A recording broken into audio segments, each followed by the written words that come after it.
આ તરફ ભાવનગરમાં જાહેર સ્થાન પર આવેલા ધાર્મિક સ્થાનોને દૂર કરવા અંગે પ્રશાસન દ્વારા સંતુલન જાળવી સકારાત્મક વલણ અપનાવવાનું નક્કી કરાયું છે। થોડા સમય પહેલા ઠેર ઠેર ધાર્મિક સ્થાનો ઊભા કરી દેવા મામલે પ્રશાસને તમામને નોટિસો પાઠવી હતી। જોકે નોટિસ બાદ ભાવનગરના ધારાસભ્ય સેજલબેન પંડ્યા અને ધારાસભ્ય જીતુભાઈ વાઘાણીએ મુખ્યમંત્રી અને કમિશનરને યોગ્ય કરવા રજૂઆત કરી, જેને લઈને મનપા કમિશનરે સકારાત્મક પ્રતિસાદ આપીને જણાવ્યું કે લોકો ગેરમાર્ગે દોરાય નહીં અને કોઈ પણ સંપ્રદાયની લાગણી દુભાય નહીં, તે માટે સંબંધિત સંપ્રદાયના વ્યક્તિઓને સાથે રાખીને કાર્યવાહી કરાશે। જે ખોટી રીતે લારી ગલ્લા ચલાવવા માટે ધર્મસ્થળ ઊભા કર્યા હોય, કોઈ ધર્મસ્થળ બિલકુલ રોડ પર હોય અને અન્ય કોઈ વિકલ્પ જ ન હોય તો આવા જ હટાવવામાં આવશે। જે પણ હશે એ કોઈ પણની લાગણીને ઠેસ ના પહોંચે અને અરસપરસ સમજૂતીથી સંમતિથી જે પણ કાર્ય થાય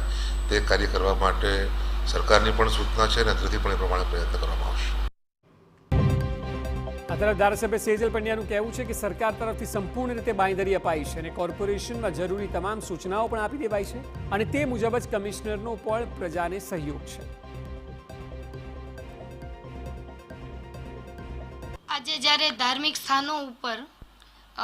નોટિસો મ્યુનિસિપાલિટી તરફથી આપવામાં આવતી હતી, એટલે અમારી સુધી રજૂઆતો ખૂબ આવી,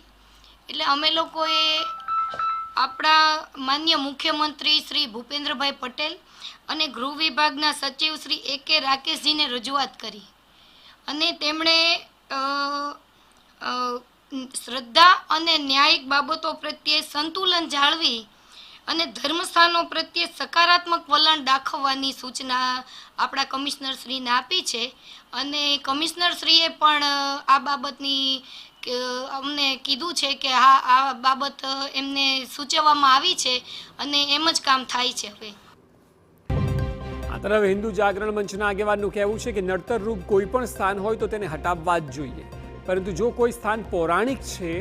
તો પછી તેમાં સરકારે થોડું વિચારવું જરૂરી છે।